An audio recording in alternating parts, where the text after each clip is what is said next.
My name is Lauren Bates. I'm 38 years old. I live alone in a two-bedroom house in Knoxville, Tennessee, and for the first time in 11 years, my bank account goes up at the end of every month instead of down. I say that because it matters. I say that because for 11 years, the opposite was true. For 11 years, the money I earned, the money I budgeted and saved and sacrificed to accumulate, flowed steadily in one direction, away from me, into my sister's life. Into her house, her car payments, her children's school bills, her holidays, her furniture, her emergencies that were always urgent and always mine to solve. $47,216.43 over 11 years. I did not know that was the number until I sat down and added it up. And I only sat down and added it up because of what happened at Thanksgiving. Because of what my 15-year-old nephew said to me at a dining room table I had partially paid for, in a house I had helped furnish, surrounded by a family that had learned, slowly and then completely, to treat my presence as a resource and my feelings as optional. Tyler stood up, pointed at me, and said, in front of 11 people, with his mother sitting 2 seats away, holding a wine glass and saying absolutely nothing, that I was pathetic. That word, pathetic, for being 38 with no husband, no children, no real life. He said it clearly. He said it loudly. And my sister Sandra smiled like she was watching a child do a trick she had taught him. What I did 1 hour later, quietly, without raising my voice, without a single tear, none of them saw coming. Not one of them. Before I go any further, if you have ever been the dependable one in your family, the one who shows up without being asked and leaves without being thanked, please take a second right now and subscribe to the Revenge Diaries and hit that like button. And I want to ask you something in the comments. Have you ever driven hours to someone's house, brought food, fixed things, helped in every way you could think of, and then watched that same person treat you like an inconvenience? Tell me. 1 sentence. I read every comment and I will be in there this week. Now let me take you back. 11 years ago, October, the kind of October in East Tennessee, where the mornings are cold enough to see your breath, but the afternoons still hold the last warmth of summer. Sandra had just moved into a new house in Maryville. 3 bedrooms, 2.5 baths, a kitchen with the granite island she had pointed at in a magazine 3 years earlier and said someday. Her husband Craig had been out of work for 8 months. Their son Tyler was 4 years old and obsessed with fire trucks. Their daughter Becca was 2 and had just learned to run and could not be stopped. Sandra called me on a Sunday evening. The background noise on her call was the sound of boxes being opened, the squeak of packing tape being pulled. She said, "Lauren, I just need a little help with the security deposit. Just this one time. Craig starts the new job in 3 weeks, and then we'll be fine." The deposit was $1,200. I transferred it before we hung up. I did not hesitate. She was my sister. That is what you do for family. That is what I believed. I wrote it in a notebook, not because I was planning to ask for it back. I am a bookkeeper by profession. I work for a regional construction contractor in Knoxville, and my entire job is making numbers tell the truth. Writing things down is reflex. I wrote down the date, the amount, the reason. $1,200. Security deposit, October. And I put the notebook in my bedside drawer, and I did not think about it again for a very long time. 3 months later, she called about the car payment. Craig's first paycheck had been delayed by a payroll processing issue, and the payment was due Thursday. $287. I covered it. I wrote it down. 2 months after that, it was Tyler's preschool tuition. The payment had slipped through a gap between Craig's new job starting and the first paycheck clearing. $640. I covered it. I wrote it down. And then there was the month Sandra's washing machine broke, and the repair estimate was $412. And Craig's overtime had been cut, and she said she would pay me back from the tax refund. The tax refund came and went. I know because I asked once carefully, and Sandra said they'd had unexpected expenses, and it just hadn't worked out. I said, okay. I wrote it down. I did not bring it up again because I did not want to be the kind of person who made family feel indebted. I did not yet understand that the person I was trying not to be was the only person protecting me from what was slowly being built. The first year, the total was $4,831. I know because I checked last February. $4,831 in 12 months, and that was before I included the drives. The drives deserve their own accounting. Maryville is 93 miles from my apartment in Knoxville. 93 miles there, 93 miles back. 186 miles round trip. I drove that route the first time in November to help Sandra unpack the boxes in the new house. I drove it again in January when Sandra had a stomach bug and needed someone to watch Tyler and Becca because Craig was traveling. I drove it in March when Sandra needed help putting together the IKEA furniture Craig had bought and left half assembled in the garage. In that first year, one drove to Maryville 9 times. Not because Sandra asked me every time. Sometimes she did ask. And sometimes I offered because I could hear something in her voice that sounded like she needed someone. That is the thing about being the dependable one. You develop a sensitivity to need that eventually gets exploited by people who understand you will respond to it.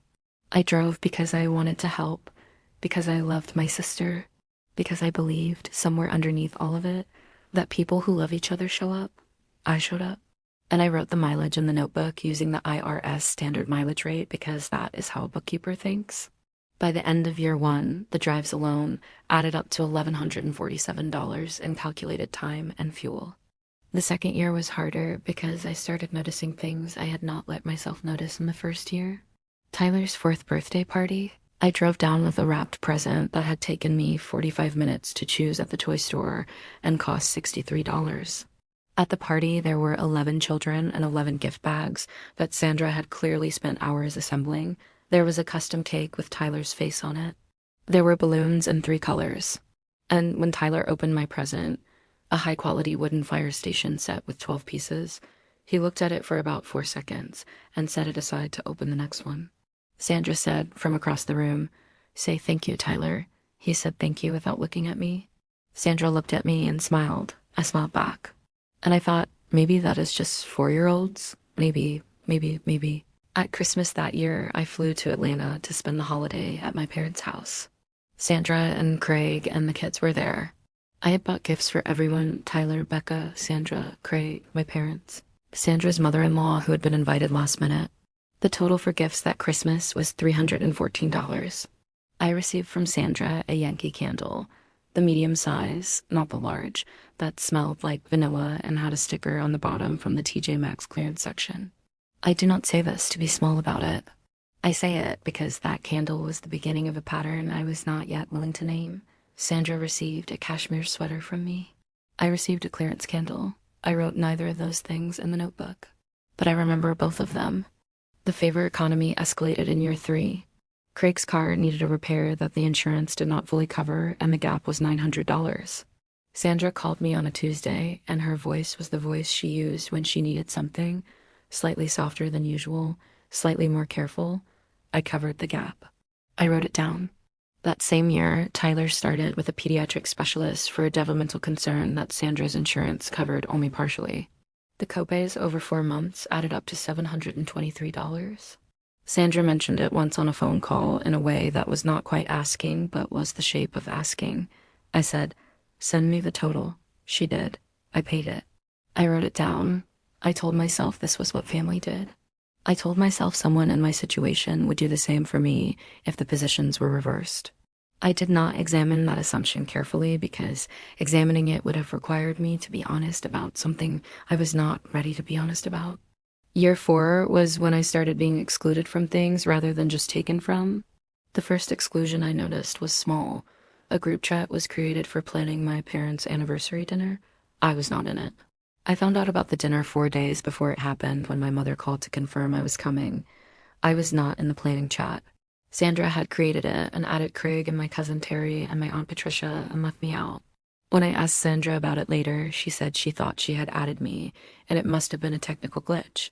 Maybe. I went to the dinner. I brought flowers and a card and paid for a round of drinks at the end of the evening. I wrote the total, $84, in the notebook. The group photo was the second exclusion. I have told this part before, but it deserves to be told in full. Sandra's house, Christmas. I had driven down 3 days earlier to help with the preparations. I had made 2 dishes, cleaned the kitchen after the first day of cooking, assembled the new outdoor furniture Craig had bought for the back porch. On Christmas morning, Sandra organized the family photo in the living room with the decorated tree behind them. Her, Craig, Tyler, Becca, my mother, my father, 6 people. I was in the kitchen washing the dishes from breakfast. The photo was taken, texted to the family group chat, the real one, the one I was in, and liked and commented on before I had finished drying the last pan. My cousin Terry from Cincinnati texted me privately and said, "Beautiful photo. Where were you?" I looked at the photo on my screen. I was 40 feet away when it was taken. I wrote nothing in the notebook that day, but I sat with it longer than I had sat with anything before. Sunday morning, December 27th, early, I was awake before anyone else, making coffee in Sandra's kitchen, the house still and cold the way houses are when the heat hasn't kicked on yet. Sandra came downstairs in her robe and walked past me to get water. Her phone was in her hand. She stopped in the hallway. She didn't know I could hear from where I was standing, and she called Renee, her best friend since high school. And she said, in the easy, unguarded voice of someone who believes they are alone, "Lauren's fine with it. She doesn't really have a life outside of work, so honestly, it's not like she has somewhere else to be. She needs somewhere to be for the holidays." She laughed a little. Renee said something I could not hear. Sandra said, "I know, but she's useful." "You know what I mean?" She laughed again. And then she walked back upstairs. I stood in Sandra's kitchen with a coffee mug in my hand and the heat still off and the words settling into me. She needs somewhere to be. She's useful. I did not put the mug down dramatically. I did not cry. I set it down carefully on the counter, and I finished making the coffee, and I poured a cup and I drank it slowly, and I looked out the kitchen window at the back porch furniture I had assembled 2 days earlier, and I thought, I am going to add this up, all of it, every dollar, every mile. Every hour, I am going to know the real number, and then I am going to decide what to do with it. I want to stop here for 1 second, because I think some of you know this exact feeling, not the dramatic moment. The quiet one, the one that happens in a kitchen when no one is watching, and something you have been not quite letting yourself know finally becomes undeniable. I want to ask you, have you ever had a moment where you realized that someone in your life had been narrating a version of you to other people that had nothing to do with who you actually are? Just leave a yes or no in the comments, and if you haven't subscribed yet, do it now. I want you here for what comes next. I went home the day after Christmas. I told Sandra I had work things to handle. She said, "Oh, already?" with a small pout that I recognized as the expression she made when a resource was being withdrawn. I said yes. I drove the 93 miles back to Knoxville alone, and I stopped at a gas station outside of Lenoir City, and I sat in the parking lot for 8 minutes and breathed. And then I drove the rest of the way home, and I got the notebook out of my bedside drawer. I spent the following Sunday, the first Sunday of January, the year after that Christmas, a gray morning with freezing rain on the windows, doing the full accounting. I pulled bank statements going back 11 years. I pulled my email receipts folder where I had saved every PayPal and Venmo confirmation. I pulled credit card statements for the years I had used cards for their expenses. I pulled the IRS mileage rate for each year to calculate the drives accurately.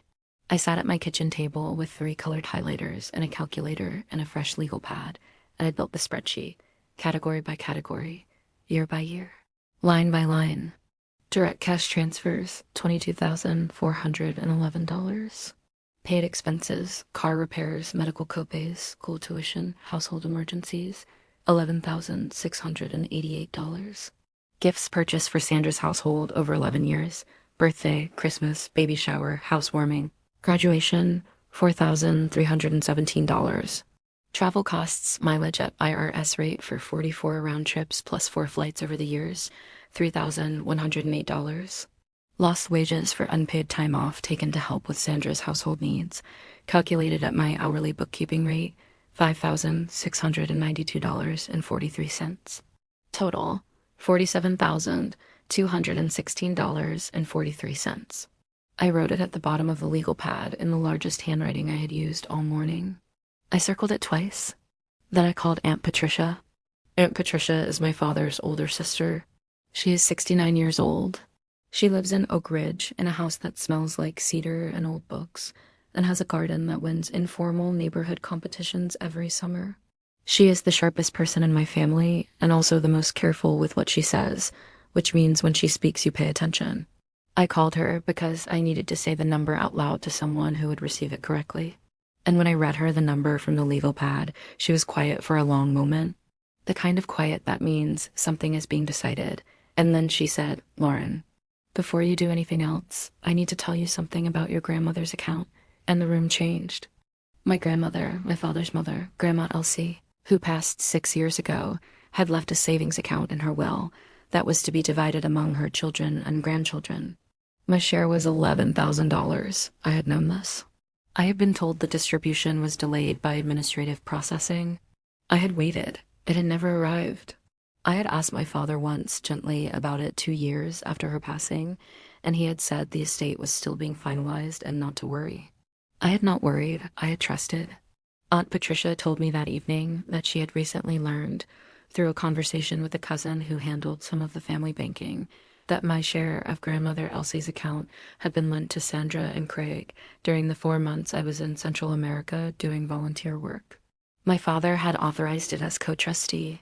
The understanding had been that Sandra would repay it. She had not. My father had not told me. $11,000. I wrote it at the bottom of the legal pad below the circled number. New total, $58,216.43. I did not sleep well that night. I want to be honest about that. I lay in bed and I looked at the ceiling and I thought about 11 years of Sundays and phone calls and drives and transfers and cleared gaps and covered shortfalls. And I thought about a Christmas photo taken 40 feet from where I was standing, and I thought about a kitchen phone call and the words "she's useful," and I thought about my grandmother's $11,000 lent to the sister who had never returned it and never mentioned it. I thought about all of that for a long time. And then I thought about Thanksgiving, which was coming in 11 months. And I opened my laptop, and I started building the spreadsheet. The spreadsheet took 3 months to get right. Every line item sourced and documented. Every figure tied to a bank statement or a receipt or an IRS table. I'm a bookkeeper. Documentation is the language I speak. When it was finished, it was 4 pages long and color-coded and formatted with the same precision I would apply to a client deliverable. I saved it in a folder on my desktop labeled Reference, and I saved the email draft, the one with the spreadsheet attached, and a single paragraph of explanation written in plain declarative sentences with no emotional language and no accusations, just facts and figures and a request for a conversation in my drafts folder. And I waited. Thanksgiving, Thursday in November. I drove to Maryville in the morning, the 44th time I had made that drive. The sky was the specific November gray that feels like a lid on the world. I had made a sweet potato casserole the night before and a cranberry relish that morning, and I had a $53 bottle of wine in the back seat that I had chosen carefully because Sandra's husband Craig was particular about wine, and I had always brought something he would like. I want you to register that detail. $53, chosen for him, brought by me. That is the texture of 11 years. The house was full when I arrived. Sandra, Craig, Tyler, Becca, my parents, my father's brother and his wife, 2 of Sandra's friends from the neighborhood who had become holiday regulars, and Sandra's mother-in-law who visited from Birmingham every November, 11 people. The table was set beautifully. Sandra had a gift for presentation. I will not take that from her. The good china, the cloth napkins, candles. It looked like the kind of Thanksgiving that gets posted on social media with a filter and a grateful caption. Tyler was in the living room with his phone when I arrived. He glanced up. He did not say hello. I said hello to him. He looked back at his phone. The first comment came at noon. I was in the kitchen helping finish the dishes. I had not been asked. I had simply seen what needed doing and done it, which is the reflex of 11 years. And Tyler came in for a snack and looked at my car through the kitchen window and said, "Aunt Lauren, is that still your car?" "That's like a 2019. I said, "Yes." He said, "My friend's mom drives a 2019. She's like 40. He said it without looking at me. He went back to the living room. Sandra, who was at the island slicing bread, did not say anything. At 2 in the afternoon, Tyler made a comment about my apartment.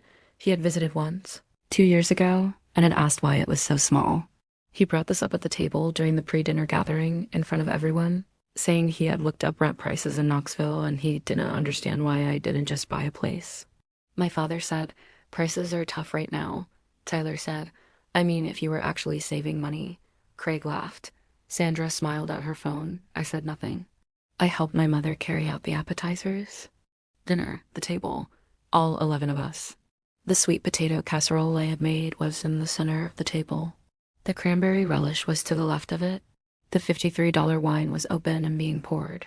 Sandra made a toast to family, to gratitude, to being together. Everyone raised their glasses. I raised mine. And then Tyler, who was sitting 3 chairs from me, put down his fork, leaned back in his chair, and looked at me with the specific confidence of a 15-year-old who has never been told there are things you do not say. He said, loudly enough for the whole table to hear, "Aunt Lauren, no offense, but like, you're 38 and you don't have a husband or kids, or even like a real life. Doesn't that feel kind of pathetic?" He said the word pathetic with a particular emphasis. The emphasis of someone who has heard it applied before and is trying it out. Sandra picked up her wine glass. She did not put it down. She did not say Tyler's name. She did not look at me. My mother said, "Tyler," and trailed off. My father looked at his plate. Craig poured himself more wine, and Tyler sat back and picked up his fork, as if he had said something obvious. I looked at Tyler for a moment. I did not say anything. I looked at Sandra. She was looking at the candle in the center of the table. I said to no one in particular, "Excuse me for a moment." I stood up. I walked to the hallway bathroom. I closed the door. I sat on the edge of the bathtub. I looked at the floor tiles, which were the same subway tile I had helped Sandra pick out 2 summers ago at the home improvement store. I sat there for exactly 4 minutes. I counted, and then I on my phone. I opened my email. I opened the draft. I attached the spreadsheet, and I pressed send. The email went to Sandra. CC to my mother, my father, and Aunt Patricia. The subject line was, "For your review, a summary of financial support, 2013 to 2024. The single paragraph read as follows: "Sandra, I am sending this because I believe it is time for us to have an honest conversation about the financial dimension of our relationship over the past 11 years. The attached document is a complete and sourced accounting of the money, time, and resources I have provided to your household during that period. I am also including a note regarding Grandma Elsie's inheritance account, which I understand was dispersed to you in 2018 without my knowledge or consent. I am not asking for an immediate response. I am asking for an honest one. That was all. No emotion, no accusations, facts and figures, and a request. $58,216.43, broken into categories, documented with sources, presented without drama. I washed my hands. I dried them on the hand towel Sandra had monogrammed with her initials. And I went back to the table, and I ate my sweet potato casserole. And I said almost nothing for the rest of the meal. 47 minutes after I sent the email, Sandra's phone lit up on the table next to her dinner plate. She glanced at it. She looked up. She looked at me. And something in her face shifted. Not dramatically, not the way a person looks when they are caught in a movie. More quietly. The way a person looks when something they believed was contained turns out not to be. She excused herself from the table. She did not come back for 11 minutes. When she returned, she did not look at me again for the rest of the evening. The call started at 9:43 that night, after I had driven home and was sitting on my couch with a cup of tea and my dog. Sandra called 4 times in succession. I let all 4 go to voicemail. Her first voicemail was tight and controlled. She said I had blindsided her on a holiday and it was hurtful, and she needed to talk. Her second voicemail, 4 minutes later, was less controlled. She said the numbers were exaggerated and I was being vindictive. Her third voicemail said that Tyler was a child and children say things, and I was overreacting and making the whole family tense over something that should have been addressed privately. Her fourth voicemail said that she hoped I knew what I was doing to our relationship. I listened to all 4. I did not call back. Craig texted at 10:17. His text said, "Lauren, nobody owes you anything for doing things you chose to do. This is family, not a business transaction." I read it twice. I did not respond. My mother called at 10:44. She was crying, not dramatically, just the particular thickness in her voice that I recognized from my childhood. She said, "Lauren, honey, Sandra is so upset. This isn't like you. Why would you do this today?" I said, "Mom, I'll call you tomorrow." She said, "Lauren," I said, "I love you. I'll call you tomorrow." And I hung up. My father called the next morning at 8:47. His was the call I had dreaded most. My father and I have always been close in a quiet way, not demonstrative, not full of conversation, but steady. A consistency that I had trusted my entire life. He started by talking about Tyler, saying teenagers say things without understanding impact, and that I had let one comment from a child become the reason to destabilize the whole family. I let him finish. And then I said, "Dad, I want to talk about Grandma Elsie's account." The silence that followed was the kind that has its own weight. He said, "Patricia talked to you." I said, "Yes." He said, "Lauren, that was a long time ago." Sandra was in a real position and we thought, I said, Dad, I know you thought you were helping her. I need you to understand that what you actually did was take something that belonged to me and give it to someone else without asking me. He was quiet for a long time. And then he said, in a voice I had never heard from him before, quieter, smaller, without its usual steadiness, "You're right. I should have told you. Those 4 words. I wrote them in the notebook." 3 days after Thanksgiving, my cousin Terry in Cincinnati called me. She said, "Lauren, I want you to know something happened, and I need you to know it wasn't me who started it." She explained that Sandra had called her in the days after Thanksgiving to tell her version of the events. In Sandra's version, I had had a mental breakdown and sent an unhinged email because Tyler had made a harmless joke. Terry had listened.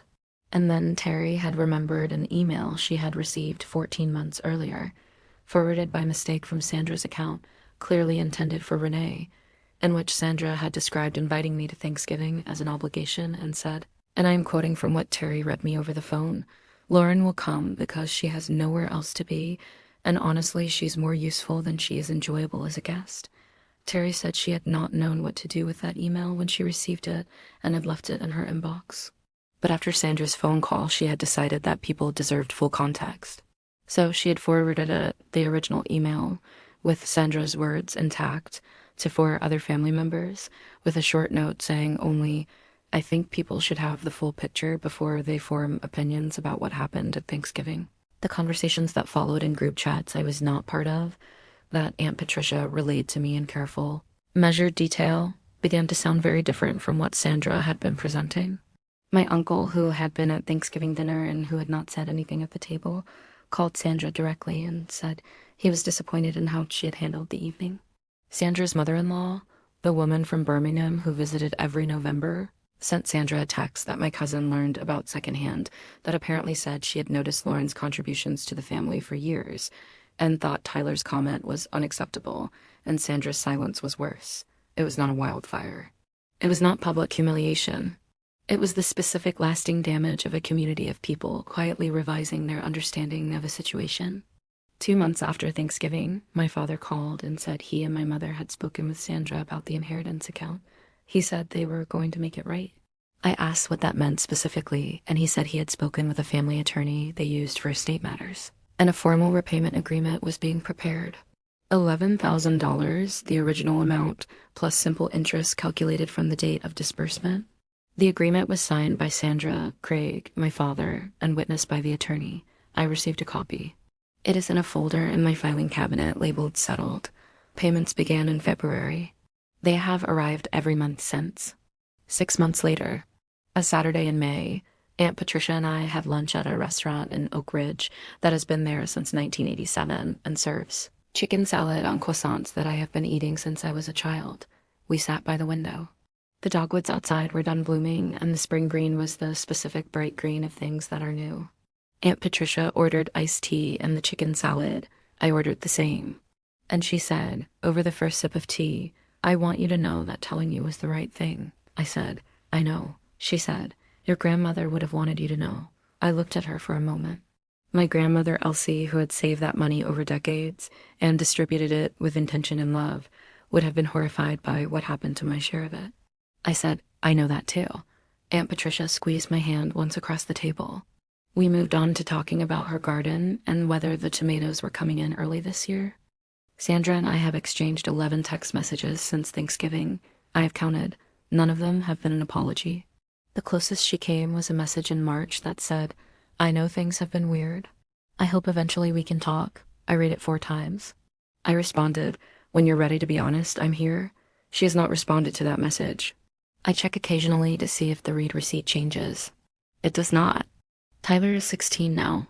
I heard through my mother that he was told some version of the truth by Craig, not Sandra, Craig, about what happened and why the dynamic in the family shifted. My mother said Craig had apparently told him that some things he said at Thanksgiving had consequences and that he needed to understand that how you treat people matters, especially when they have been generous to you. I do not know how much Tyler understood. I hope some of it landed. I do not hold what happened against him in a permanent way. He is 16. He said what he had been taught to think was acceptable. That is a lesson he can still unlearn. Craig's position in the story is one I have thought about carefully. He sent that text the night of Thanksgiving, the one that said nobody owes you anything for doing things you chose to do. He said it, and I believe he meant it, and I believe he has always thought in those terms about what I contributed, because thinking otherwise would have required him to feel something about it. But Craig is also the one who talked to Tyler.